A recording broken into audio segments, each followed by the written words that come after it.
method. Today we have an interesting subject we're going to talk about.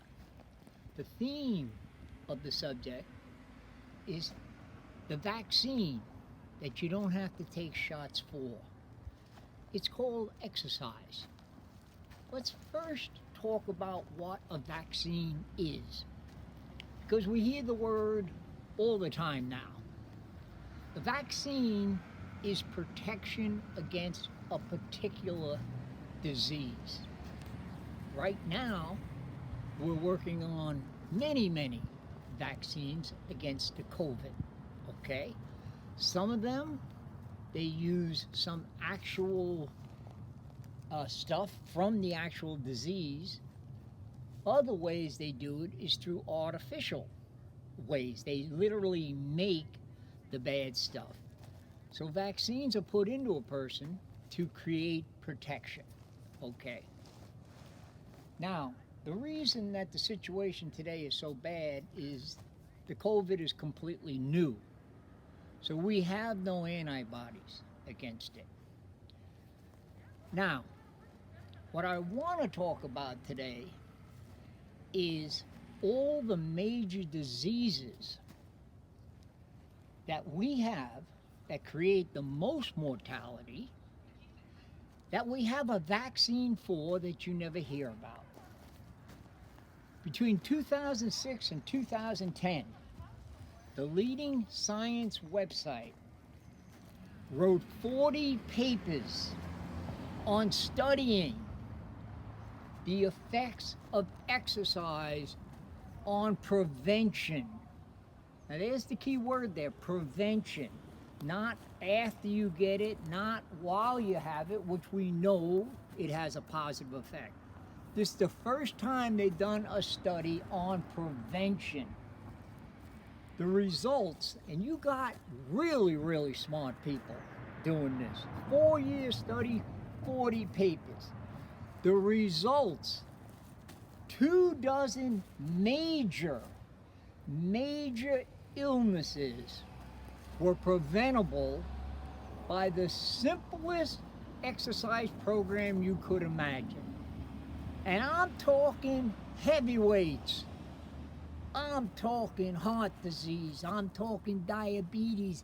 I'm talking about osteoporosis. I'm talking about depression, anxiety, all kinds of, I'm talking about dementia. They had 24 that they studied, 40 papers, and they come up with it is preventative. All you have to do is 30 minutes a day. So when I read this, my mind says, this is incredible.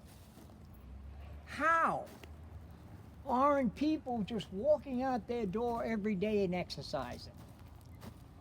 And this is what I come up with. It hasn't been marketed correctly. It hasn't been put in the public's neurons. It's been put there very casually, okay? It's been put there with the emphasis on aftercare. We can do this stuff after. They have not come out and laid the gavel down and said, look, you literally can stop yourself from getting this stuff. Now, of course, because I'm a cynic, I always follow the money. There's a lot of money behind illness. If it's preventable, that money doesn't flow. That being said, I'll put my cynic hat on backwards and I'll come straight another way. I feel the way they should market this is look at what we have done as a community to fight COVID-19. We have gotten together. Most people are doing their part for two reasons. Out of responsibility to their fellow human beings and the fact that they can catch it from them. That is a major point. So we have two moral imperatives here. We have one moral imperative and one from the reptilian brain. I have to take care of my neighbor, and I don't want to get it from them. Where's this happen now? How do we do this with the other 24 big heavyweights that have been with us hundreds of years and fill up the stat sheet? They fill up the stat sheet, okay? What can we learn from this? Well, we look at it and we can say people need to look at these major illnesses and internalize that they can catch it. How can they catch it? They can catch it from not having the correct lifestyle.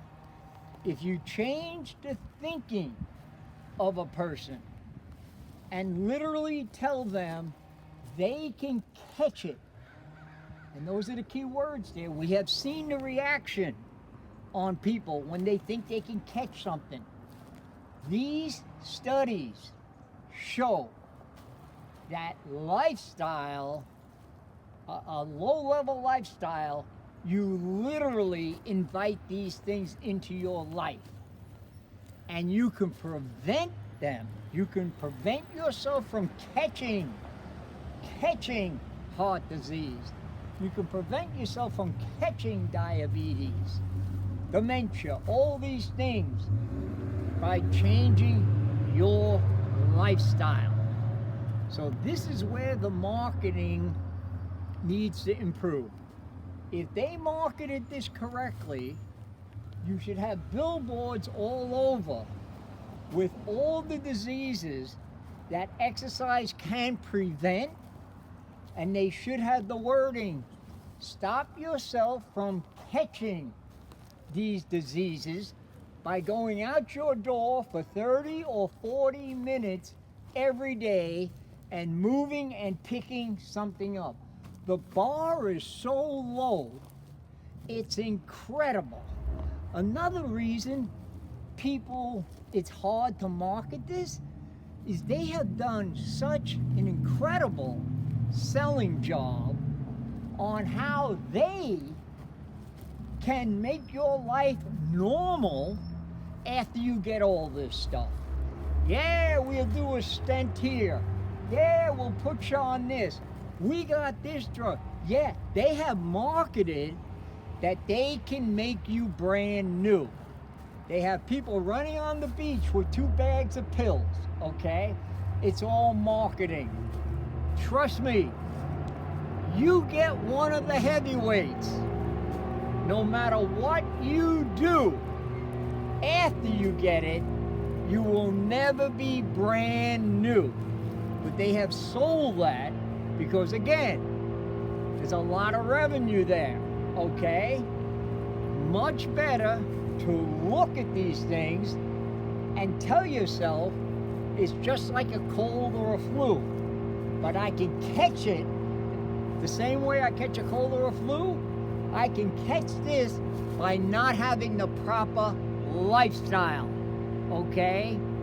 I cannot emphasize this enough, that we as a species have tremendous control over our abilities to get stuff, okay? So, in a nutshell, today's show, 40 papers between 2006, 2010 from the brightest minds in the United States, and we got some really, really smart people. They concluded physical exercise is the best preventative medicine you can have, and it is available to everyone. The problem is they did not. Here, go over there, little guy. Ooh, you got him? Okay, there you go. The problem is that they didn't sell it. They didn't sell it like they sell the other things. They sell, will make you better after you get it. So, there's a huge tip there from the Moloney method. Okay? That's it for today's show. And remember, you have control over catching these major diseases. You are in the driver's seat. Thank you for joining us.